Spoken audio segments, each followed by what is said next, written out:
Okay. Thank you all very much for joining us here today. It's been my pleasure to put together this little event, and I did so because I believe that we desperately need to have a focus on the right thing this day. Here's the deal. We've got, and by the way, if you won't, please silence your cell phones and, whatever that thing, when you go to the movies and they start all that stuff, just think you're seeing it up here, okay? This is today's Denver Post, and for the last few days, of course, this full-page ad has appeared for the 15th anniversary 9/11 ceremony. Now, it's a free tribute concert featuring John Fogerty and the Big Head Todd and the Monsters. Okay, I mean, I'm sure that's a great band, or two bands there. I'm not sure if it's one or two. And it's going to have food trucks and beer garden on site. Okay, great. Now, I guarantee you that there will be things said. Certainly, I hope that there will be things said about the first responders and the others that were killed, the victims that were killed on 9/11. There will be, tributes to them. But I will also bet you that there will never be one word said about the perpetrators of 9/11 at this event or any other around. It's typical, as I say, of almost all events being held around the country today. In the few places where brave students and citizens have dared to actually introduce the topic, their actions have been met with immediate reprisals from what I call the diversity Gestapo. For instance, at a community college in California not too long ago, just last week, a group of students were denied permission to hold a 9/11 commemoration because it would make some students there feel, quote, uncomfortable. And their posters that had been put up to describe the event were torn down, not by the custodian, not taking them down but by the professors there. There's not a single textbook today in this country that would dare risk the truthful discussion of the role of radical Islam in the events of 9/11, or any other jihadist killings that have gone on throughout the world, and certainly here in America. After all, who wants to risk the wrath of, say, the federal government? You have the Attorney General of the United States, if you can believe this. I mean, every day you're confronted by something that you say, this can't be true. This can't be happening. This is not America. I have a bumper sticker on our car. It says, I miss the America I grew up in. And I do. I miss the America where you actually could trust your government, was essentially on your side. If you were not part of the bad guy group, you felt good about the FBI, let's say. I mean, I can't say anymore that I have those feelings. I am worried about America. I am worried about the institutions of America.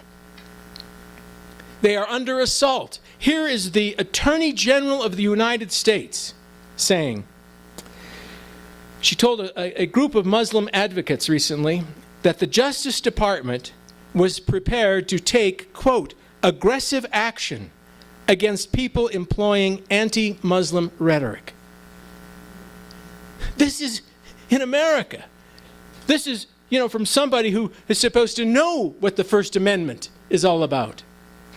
It reminds me when I was speaking on college campuses, and there was always a demonstration and always trying to stop me. And the one I could never get over was the one at the University of Michigan Law School. Law School. They kept pulling the fire alarms to stop me from speaking. I mean, I kept coming back though, man. It took me till 10:30 that night, but I gave my speech. But just amazing, absolutely amazing to me. Something like the law school. where they certainly are not teaching anything about the Bill of Rights, and especially the First Amendment. Amazing. Aggressive action against people employing anti-Muslim rhetoric. I don't know what we're doing here today, but who knows what they will come down with and what they will think about it. And I really don't care, I must tell you. I want to thank Colorado Christian University for their courage today in allowing this event to be held here. And I would like some applause.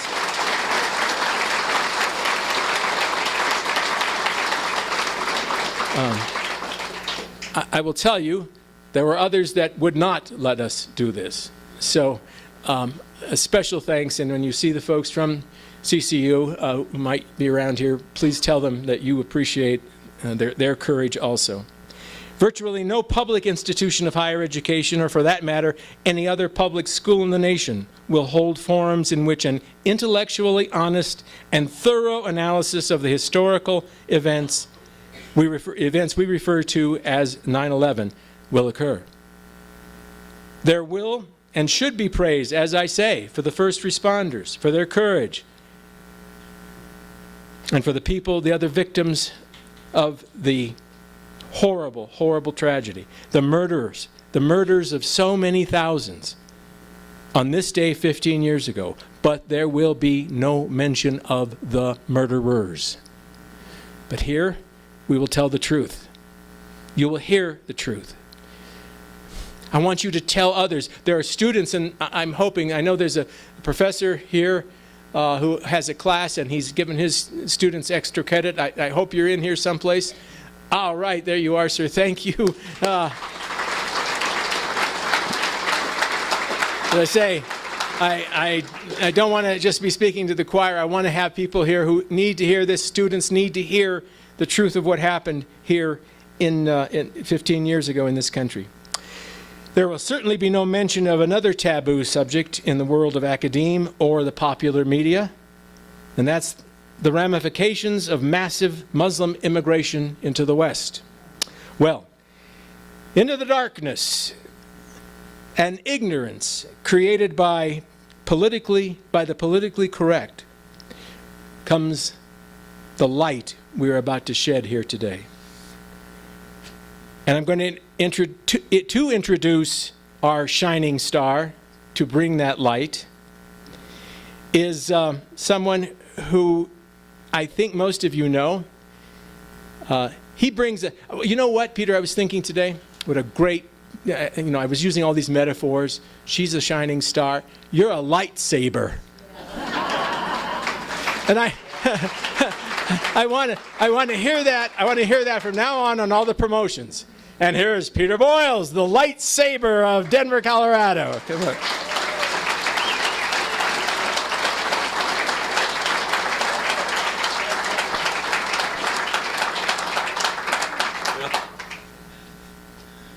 Working with Tancredo has been one of the highlights of my life. This is really a special event. Tommy's absolutely right. The fact that I'm at a Christian university and there's not been a lightning strike speaks volumes. I ride motorcycles. Everybody knows it. All my life I've ridden motorcycles, and we have this other friendship around motorcycling with Tom.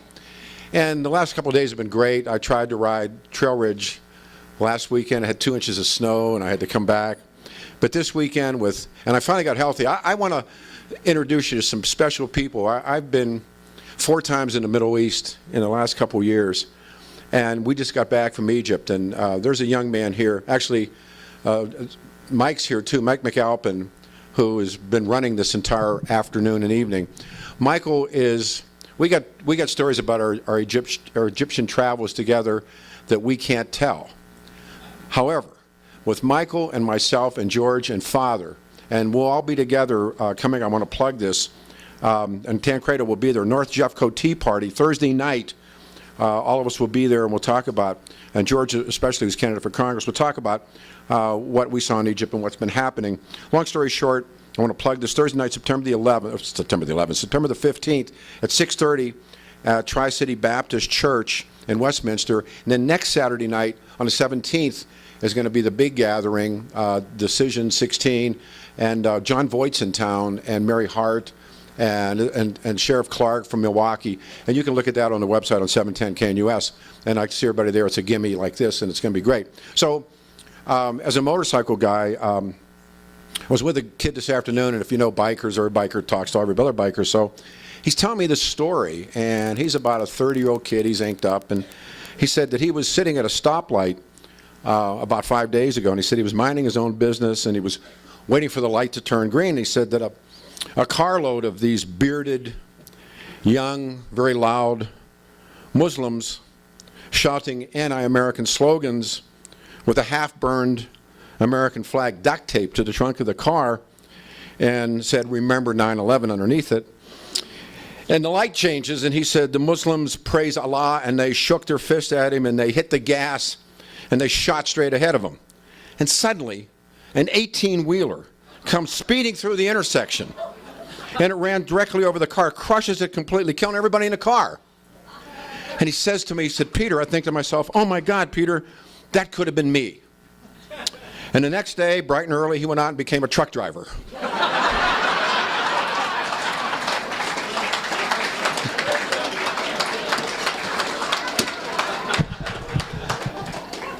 You know I'll hear about that joke.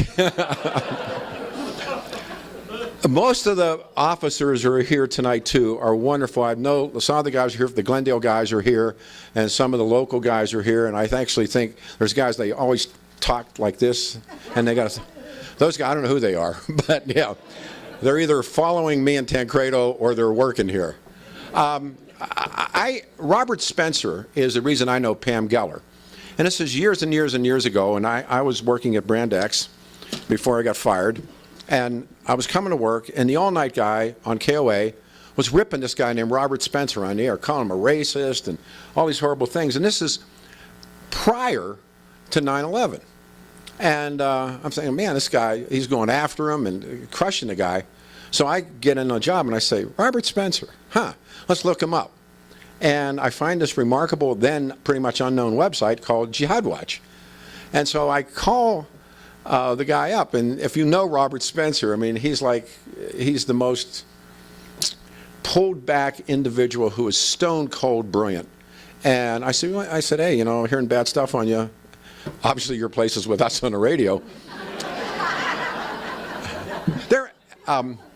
Teddy Roosevelt's daughter from his first marriage was named Alice Roosevelt, and she married the guy Longsworth. It becomes the office building where Tancredo's office actually was when Tommy was in Congress. And she had a great line, and she said, if you don't have anything nice to say about someone, come sit next to me. I run a radio career out of that. And so I get a hold of Spencer, and the guy's a gift. The guy's so brilliant. And he is very, if you've listened to Mr. Spencer speak, he's very monotone. He's a killer. Well, that's when I started getting I've always had people mad at me and yell at me and send me unsigned letters. The late Alan Berg taught me a lesson. You got a letter, you open it up, if it's signed, read it. If it's not signed, throw it out. That way, you know, because the guy has the rocks to tell you who he is, then you'll read the letter. So I get into Spencer. So Spencer, we're having this private conversation. Spencer says, "Do you know Pam Geller?" And I said, "No." He said, "Pam's got," and Robert's brave. I mean, Robert's really, really brave. And then Robert wasn't allowed to come to England anymore, if you remember that, because of political correctness. And Pammy, I don't think you're allowed in England, are you? You're not. Pardon me? You were banned first? You were banned before Robert? I apologize. You were banned before.